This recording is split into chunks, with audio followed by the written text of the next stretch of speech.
Ex-Menko Polhukam Mahfud MD menanggapi positif tindakan Presiden Prabowo Subianto yang ikut turun langsung dalam penyitaan 6 smelter di Bangka Belitung milik PT Timah yang merugikan negara hingga 300 triliun rupiah.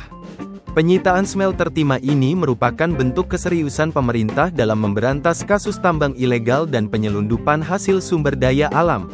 Smelter adalah fasilitas industri yang digunakan untuk mengolah dan memurnikan biji tambang menjadi logam murni yang siap digunakan atau dijual. 6 smelter milik PT Timah yang tak berizin itu memiliki nilai aset 6 triliun rupiah hingga 7 triliun rupiah. Mahfud pun mengapresiasi langkah Prabowo yang mau turun tangan langsung untuk melakukan penyitaan 6 smelter milik PT Timah tersebut. Ya, itu bagus ya.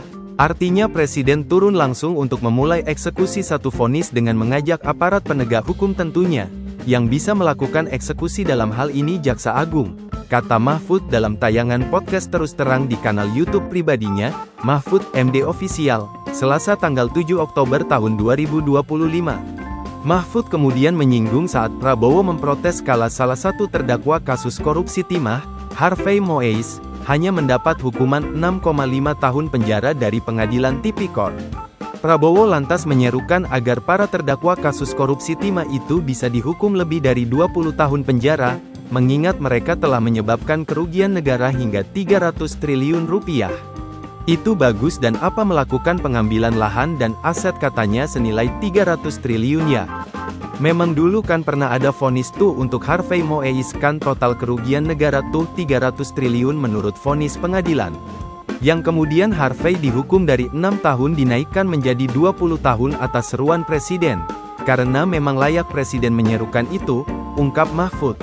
Meskipun aset PT Timah yang disita negara baru sekitar 2%-nya saja, yakni 6 triliun rupiah dari total kerugian 300 triliun rupiah, Mahfud tetap memberikan apresiasinya.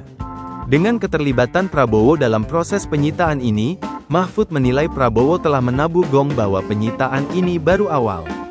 Kedepannya akan dilakukan penyitaan aset negara lainnya. Artinya Presiden menabuh gongnya agar berikutnya itu diambil lagi. Bukan semata-mata kecil dari segi persentase, tapi Presiden memulai dengan menabuh, itu penting sebagai sebuah peristiwa. Ini 300 triliun sekarang saya ambil dulu nih, gitu berikutnya terus harus diambil oleh Kejaksaan Agung kan sebagai kelanjutan eksekusi terutama kalau nanti sudah inkrah, jelas Mahfud.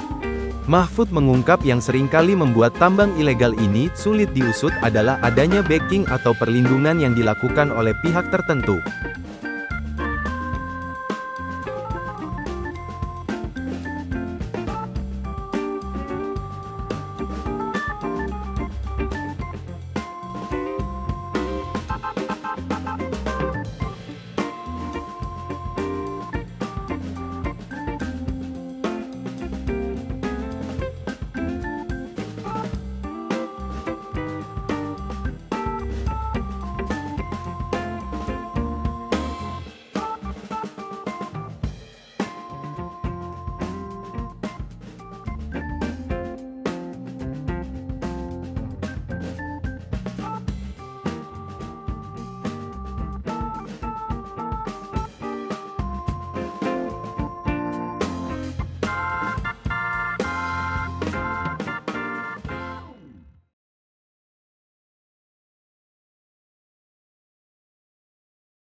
Download Tribun X sekarang, menghadirkan lokal menjadi Indonesia.